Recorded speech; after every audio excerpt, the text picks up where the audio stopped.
안녕하세요. 일상 속 IT를 이야기드리는 일상 IT. 오늘은 간만에 책 소개 가지고 왔습니다. 오늘 소개드리는 책은 바로 메타버스의 미래 초실감 기술입니다. 자, 메타버스에 대한 이야기들은 참 많죠. 저도 메타버스에 대한 책을 쓰고 관련된 소식들을 꾸준히 전하고 있습니다. 그런데 이 분야라고 하는 게 전문가라고 하실 만한 분들은 많이 없어요. 분야 자체가 너무나 넓어서 그렇습니다. 저 같은 경우에도 전문가 소리를 하기보다는 잘 알고 있는 사람 정도, 그리고 더 많은 것들을 미리 이야기드리는 사람 정도, 커뮤니케이터다, 이렇게 정리를 하고 있는데, 그럼에도 불구하고 기술적인 분야에서는 분명히 전문가분들이 계십니다. 저도 이 분야를 알면은 알수록 더 많이 공부해야겠다는 생각을 하게 되는데, 그 와중에 만난 책이 메타버스의 미래 초실감 기술입니다. 자, 이 책 같은 경우에는 3명의 교수님께서 공절하셨어요. 우탁, 전석기, 강영호 교수님께서 공절하셨는데, 책 제목부터 메타버스의 미래 초실감 기술로 되어져 있고, 오감 만족, XR, 확자현실이라고 이야기하죠. XR 기술이 펼치는 새로운 세상에 대한 이야기를 하고 있습니다. 그래서 저하고도 조금 인연이 되는 게, 이 책의 추천사를 부탁받아서 추천사를 쓰게 됐고, 맨 뒤에는 제 추천사도 들어 있습니다. 그런 만큼 조금 더 세세하게 읽어볼 기회가 있었었는데요. 하나씩 좀 보도록 할게요. 그리고 이제 인터뷰를 좀 진행을 할까 하다가 아무래도 코로나 이슈도 있고 각자 시간을 내기가 어렵기 때문에 제 교수님들한테 미리 이 책을 읽고 나서 궁금했던 점들에 대해서 질문을 던졌습니다. 그 질문에 대해서 답변을 받았고, 답변된 내용을 제가 가감없이 중간중간 보면서 제 의견을 더해서 풀어나갈 수 있도록 할게요. 자, 그러면 계속해서 지켜봐 주시고요. 메타버스 미래 초실감 기술 이야기 들어가 보죠. 자, 메타버스 미래 초실감 기술, 이 책 쓰신 분들은 말씀드렸다시피 우탁, 전석기, 강혜원 세 교수님들이십니다. 경희대학교 출판부에서 지금 나온 책이고요. 교수님들의 이력을 좀 봐볼게요. 이제 인터뷰 영상도 좀 잘 올라와져 있고, 영상 이미지 있고. 네, 전석기 교수님 같은 경우에는 컴퓨터 공학과 교수님이시고 가상현실 촉각 피드백 분야의 세계적인 권위자시고요. 우탁 교수님은 가상현실 콘텐츠 및 게이미피케이션 전문가, 강혁 교수님께서는 소프트웨어 융합학과 교수님들이십니다. 그러니까 기술적으로는 이제 꽉 잡고 있는 거죠. 그래서 책 내용을 보게 되면은 책 내용 자체가 재밌어요. 재밌는 책이고, 이 책에서 이야기했던 것들이 좀 여러 가지가 있는데, 그것들을 우리 목차를 통해서 잠깐 봐보죠.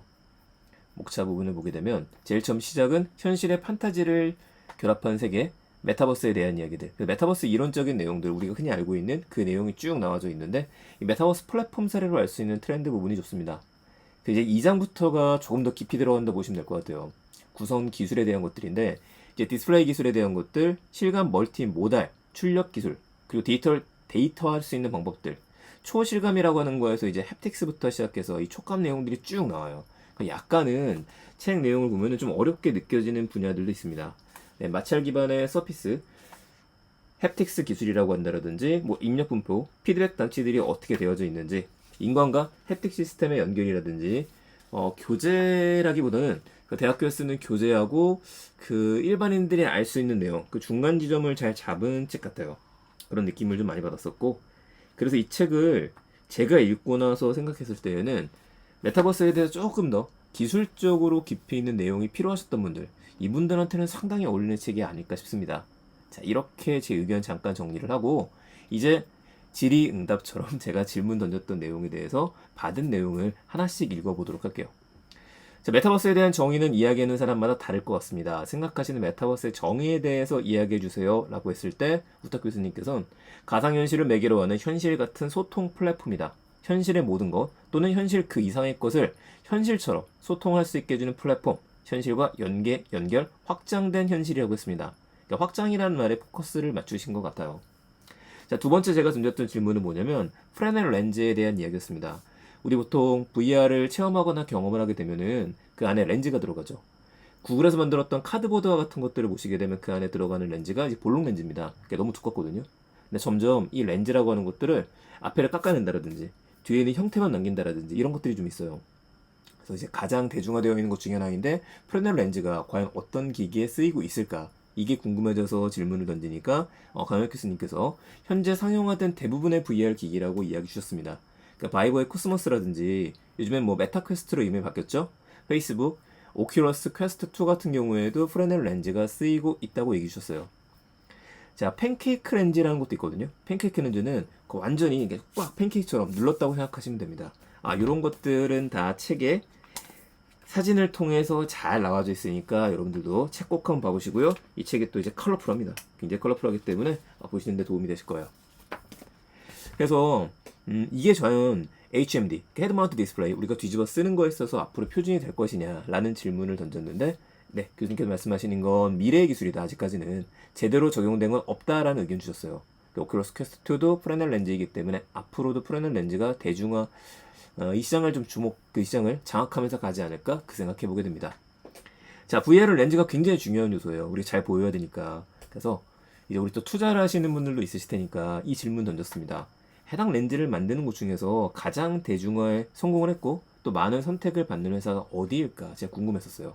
이걸 여쭤보니까 국내 대기업들이 VR 렌즈 쪽으로 크게 투자하지 않는 것 같다. 2022년도는 모르겠다. 라는 이야기를 주셨었고, 이제 해외에 있는 업체들 중에서는 이런 업체들을 쭉 소개를 한번 해주셨습니다. LG 디스플레이를 제가 이야기했었던 거는 LG 디스플레이 자체가 이제 좋은 것들이 좀 있고, 그리고 해외 같은 경우에도 칼사이즈 렌즈 같은 경우에 쓰이는 경우들도 좀 있죠. 국내에서는 이제 아몰레드, 삼성에서 기어 VR을 만들면서 오큘러스 쪽에 계속 협업했던 게 있기 때문에 이게 좀 궁금해서 여쭤봤었는데 오히려 더 전문적인 회사들 소개를 주셨습니다. 여러분도 요 지금 나왔던 회사들은 꼭 한번 검색을 해보세요. 자, 제 5번째 질문입니다. 촉감 인터페이스가 중요하다는 이야기를 해줬는데 그 이유에 대해 설명해 주실까요? 라고 제가 질문 드렸어요. 이 촉감 인터페이스는 우리 보통 햅틱 슈트라고 이야기를 하거든요. 그러니까 저는 VR을 정의할 때 만질 수 있는 인터넷이라고 이야기 드려요. 만질 수 있을 만큼 데이터가 구체화되어져 있는 거. 근데 이거에 대해서 교수님께서 해주셨던 답을 보면 수많은 메타버스의 미래 대부분이 초실감 피드백이 주는 직접 경험이 필수다. 이게 없다라면 미디어 기술하고 차이가 없다. 오감 중에 3가지 감각을 고려한다면 메타버스 기반 중에서 시각과 청각, 이거는 초실감에 근접한 수준이라고 합니다. 마지막에 잘 안 되는 게 촉감이라네요. 이 촉감만 넘어설 수 있다면으로 제가 좀 해석할 수 있는데 이게 제대로 되게 되면은 극단적으로 줌이나 증강현실 기반의 비디오 통화나 차이점이 있다라는 걸 봐야 될 것 같아요. 온라인에서 우리가 쇼핑을 할 때 뒤집어 쓰고 한단 말이죠. 그럴 때 눈앞에 있는 거 뭔가를 만져봐야 됩니다. 이 옷이 원단이 괜찮은지 이런 정보를 과연 제대로 줄 수 있을 것이냐 라는 생각이었었는데 교수님께서 정의했었던 거는 이 초실감 촉각이 다음번에 하나의 브레이크스루가 될 수 있다는 얘기를 주셨어요. 제 책을 보셨던 분들은 메타버스 이미 시작된 미래에서 제가 그 얘기를 했었죠. 내년 정도에 2023년도에는 우리 증강현실 글래스 이게 하나의 키포인트가 될 거라고 얘기했었는데 여기 조금 더 더해서 이 촉감까지 가게 되면 그때는 정말 대변혁이 일어날 것 같습니다. 촉감 인터페이스에 대해서 우수할 만한 주목할 회사 어디 있을까요? 라고 이것도 회사에 대해서 궁금해서 여쭤보니 촉감 기술도 3가지로 나누셨어요. 첫째는 촉감 인터페이스 핵심 소재 기술. 소재가 있어야 되니까 우리 장갑이라든지 이런 것들이 쓰이는 것들이 있겠죠? 완성품에 대한 제조, 그리고 소프트웨어, 막 콘텐츠 이게 중요하다. 자, 1은 기존의 스마트폰 인터페이스에서 사용됐던 부분이라서 전통적인 기계 제조 업체들이 많다고 하네요. 텍슨 인스트루먼트, TDK, 그리고 마이크로칩 테크놀로지, LG, 삼성과 이머전 테크놀로지가 있습니다. 2번째 거와 3번째 거는 대부분의 IT 회사들이 소프트웨어에 대한 부분이다 보니까 구글, 애플, 삼성, 메타, 아마존, MS가 투자가 진행되고 있고 메타 같은 경우에는 지금 리얼리티 랩에 대한 투자를 살짝 줄여놓은 상태이기는 하죠. 매출이 좀 요원한 분야이다 보니까 그랬던 것 같아요. 자, 가장 중요한 부분이 가격과 사용성인데 5년 안으로 좀 보고 계십니다. 한국에서 좀 재밌는 회사를 찾아주셨어요. 2, 3번에 관련해 주목할 회사가 비햅틱스라는 회사하고 DOT, 다시라는 이름의 회사라고 합니다. 이 2개 회사는 저도 찾아보지 못했었는데 꼭 한번 찾아봐야 될 것 같아요. 핵심 기술을 갖고 있다면 당연히 많은 투자가 들어갈 거고 앞으로 시대를 좀 이끌 수도 있게 되겠죠. 자, 7번째는 약간 제가 우려했던 내용이라서 좀 질문을 드렸어요. 아까 전에 제가 이야기 드렸던 거는 제 의견이었었죠. 이 책은 어떤 분들이 보면 좋을 것 같다. 그건 저는 독자니까 독자로서 생각했다고 한다면 저자분들이 생각하는 것도 당연히 궁금하죠. 과연 어떤 분들을 위해서 썼을까? 이 질문을 드리니까 우 교수님께서 이렇게 얘기해 주셨어요. 후반부에는 어려울 수 있는 전문 지식이 있긴 하지만 메타버스의 정의, 역사를 통해서 메타버스에 대해 이해를 하고 앞으로의 발전 가능성을 다루고 있다. 메타버스에 대한 깊은 이해를 원하는 일반 독자, 메타버스를 분야를 전공을 하거나 진출을 원하는 독자에게 권하고 싶다. 이거 제 일반적인 내용이죠. 그러니까 모두가 읽었으면 좋겠다. 이게 한 가지 있는 것 같고요. 전 교수님께서 말씀하셨던 것도 좀 봐볼게요. 핵심은 뭐죠? 쭉 봤었을 때 일반인들을 대상으로 하고 있지만 메타버스 기술에 대한 개발 연구를 시작하고자 하는 학생들한테 기술 도서로서 좋은 시작점이 되리라고 본다. 예, 저도 이렇게 생각을 합니다. 이게 일반인들 대중적인 건 아닌 것 같아요. 대중적인 내용 더하기 좀 더 깊이 있는 기술을 원하셨던 분들, 이분들은 봐야 된다는 거겠죠. 자, 메타버스를 가능하게 하는 기술적인 부분에 대한 이해 없인 본질, 활용, 방법, 방향을 결정하기 아주 힘들다는 생각을 가지고 있다. 그러니까 나머지는 조금 뭐랄까 지금까지 우리가 메타버스 이런 거다라는 것들을 크게 이상적인 걸 세웠다라고 한다면 그 안에 들어가는 강론처럼 하나의 기술을 볼 필요가 있기 때문에 이런 언급을 해준 것 같습니다. 자, 여덟 번째 질문 드린 건 가장 주목할 만한 메타버스 플랫폼입니다. 각자 하나씩을 좀 부탁드렸었어요. 왜냐면 제가 생각하고 있는 메타버스 플랫폼이 잘 될 거라는 게 있거든요. 근데 교수님들이 바라보는 시작은 다를 테니까 이게 좀 궁금했었는데, 자, 이분들께서는 이제 얘기했다시피 실감 기술에 대한 전문가분들이십니다. 실감 기술 전문 교수분들이 바라보시는 메타버스 플랫폼 뭐가 있느냐? 네오스 VR. 이걸 얘기하셨네요. 네오스 VR이 초실감 메타버스에 가장 근접할 수 있는 햅틱 디바이스, 가상현실 디바이스랑 연동도 되고 원하는 콘텐츠 개발, 이건 빌더리 얘기하시는 것 같아요. 메타버스 컨셉에 가장 가까운 플랫폼이다. 자, 네오스 VR이라고 하는 거 밑줄 쳐놓으시고요. 마찬가지로 전 교수님께서도 똑같이 얘기했습니다. 네오스 VR. 그럼 네오스 VR이라는 게 뭔가 점점 더 도움이 될 만한 것들이 확실하다는 걸 느낌 받을 수 있는 거죠. 자, 이렇게 우리 보도록 하고요. 레디 플레이어 1과 같은 세상 언제가 될 거로 예상하시나요? 라고 질문 던졌습니다. 레디 플레이어 1 같은 경우에는 이제 재밌잖아요. 이거. 미래에 대한 모습이고 근미래라고 이야기를 하는데 저는 꽤 오래 걸릴 거라고 예상을 하거든요. 저 역시도 한 10년 정도 이상은 돼야 될 것 같다. 그렇게 얘기를 하는데 오 교수님께서도 이미 사용 중에 많기는 하지만 비슷한 경험 전달은 가능할 것 같고 영화처럼 되기 위해서는 적어도 10년 이 정도 시간이 더 필요하다는 의견 주셨습니다. 그리고 전 교수님은 각 세부 컴포넌트만 이야기하면 5년 내 가능하다. 깜짝 놀랐거든요. 근데 5년은 연구실 수준이다. 연구실 수준이기 때문에 상용화되는 데는 당연히 시간이 걸리게 되는 겁니다. 이 시간이 걸리는 것들은 우리가 앞으로 조금 지켜봐야겠죠. 자, 변수도 많을 것 같다는 얘기셨고요. 2021년 초부터 메타버스에 대한 관심이 높아지다가 요즘에 약간 시들해졌었어요. 이거 정부에서는 또 메타버스 양성에 대한 이야기 증가시키겠다 이게 나오고 있거든요. 요거 좀 질문 드리니까 2021년까지는 코로나 때문에 이런 영향이 좀 있었고 오히려 지금이 더 중요한 시점이라고 얘기를 했습니다. 그러니까 단말적인 지원보단 지속적인 관심으로 지금 키워나가야 된다. 연구자들의 책임론도 같이 말씀해 주셨어요. 메타버스 관련을 하고자 하는 기업분들, 그리고 도입하고자 하는 기업분들 도대체 어디 신경을 써야 될까요? 네, 교수님들의 의견입니다. 단발적인 콘텐츠로 접근하는 게 아니다. 지속가능한 플랫폼, 지속가능 콘텐츠적인 마인드로 접근하자. 억지로 이벤트를 계속 만드는 게 아니라 콘텐츠 생태계 안에서 유저들에 의한 다양한 콘텐츠 상호작용을 생성하자. 손쉬운 저작 툴이 있어야 된다는 의견 주셨습니다. 자, 정 교수님 말씀 주셨죠. 장기적으로 초실감 기술 개발 중요하다. 그런데 메타버스가 성공하는 예가 필요하다. 이게 있어야지 우리가 꿈을 꾸면서 갈 수 있거든요. 꿈을 꾸면서 수익까지 봐야 되니까 이걸 얘기해 주셨던 것 같아요. 성공의 열쇠는 이거 중요한 표현이죠. 뭐니 해도 유저 수다, 사용자 숫자다. 그러니까 우리가 많이 써야지만 성공을 또 거두게 될 거다라고 의견 주셨습니다. 자, 제가 이제 마지막 질문은 3가지 남겼었어요. 빨리 넘어가 볼게요. 학교에서 학생들은 어떤 메타버스 기술을 배우고 있는지 궁금했습니다. 대학교 수업에서 활용하는 방법에 대해서 어떤 것들 하고 있는지 여쭤보니까 교수님들이 이렇게 주셨더라고요. 이미 가상현실이나 햅틱이나 게임 엔진, HCI 같은 기술들을 관련 학과 커리큘럼에 있다는 얘기를 주셨고요. 경희대학교 분들이 쓰셨기 때문에 실감 미디어 혁신 공유 대학에서 자체 메타버스 교육 플랫폼과 엑스스페이스를 통해서 교육에 활용하고 있다는 말씀 주셨습니다. 학생들이 아바타로도 들어갈 수 있다고 하니까 꽤 적극적으로 진행이 되는 것 같아요. 엑스스페이스는 저도 예전에 한번 소개했던 것 같기는 한데 기회가 된다면 가서 좀 보고 싶습니다. 자, 끝으로 독자들에게 하시고 싶은 말씀, 이건 이제 마지막 부분에 있긴 하지만 각 교수님들께서 이번 자리를 빌어서 다시 한번 제가 부탁을 좀 드렸어요. 한 분 한 분의 의견 소개해드리겠습니다.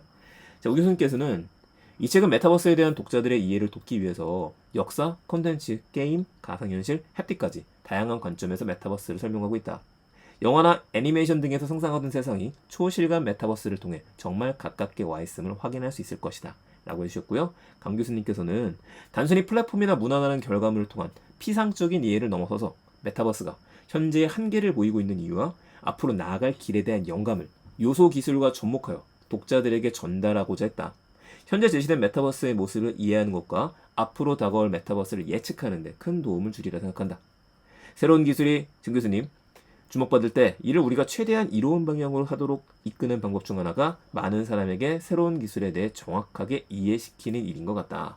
그래서 이 책을 통해서 메타버스가 가져올 수 있는 정확한 특장점을 이해하고 활용할 준비를 해달라는 부탁을 해오셨습니다.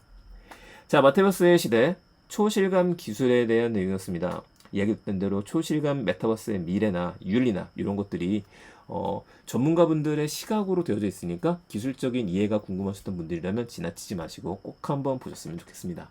자, 그리고 우리 책을 소개하게 되면은 꼭 이벤트가 있죠. 오랜만에 오디오 클립을 들으시는 분들, 그리고 지금처럼 일상 IT 유튜브 채널을 들으시는 분들, 양쪽 분들 모두에게 기회를 드리려고 합니다. 자, 메타버스 미래 초실감 기술 오디오 클립에서 3분, 그리고 유튜브에서 3분을 선정을 해서 저자 사인본을 보내드리려고 해요. 그냥 보내드릴 수 있어요. 이게 추석이 좀 껴있기 때문에. 그래서 사인본을 보내드릴 수 있도록 선물해 드릴 거고요. 참여하시는 방법은 쉽습니다. 저희 또 이제 오랜만에 책 소개하는 방송을 하다 보니까 여러분들께서도 생각하시는 메타버스라는 게 있으실 것 같은데 우리 이거 의견을 좀 교환했으면 좋겠어요. 여러분들이 생각하시는 메타버스 어떤 기술이 제일 기대가 되는지, 나는 메타버스 세상이 되면은 난 이거를 좀 해보고 싶다 라는 게 있을 때 한 줄 정도로 남겨주세요. 그러시면은 제가 오늘이 9월 2일 날 방송을 올리니까요, 정확히 일주일 뒤 방송을 보실 때까지 한 목요일 정도에, 다음 주 목요일 저녁 때 추첨을 통해서 제가 공지를 드리고요, 출판사에 보내서 여러분들이 책을 받으실 수 있도록 하겠습니다. 다음 주가 또 추석이다 보니까 추석 선물로 해서 받으셨으면 좋겠네요. 자, 내용 괜찮으셨으면 주변에 많은 공유 부탁드리고요. 저도 가끔씩 더 좋은 책들 소개해 드리도록 하겠습니다. 여러분도 주변에 좋은 책, 난 이런 책 좀 해설해 줬으면 좋겠다 라는 것들 있으시면 언제든지 댓글로 남겨주세요.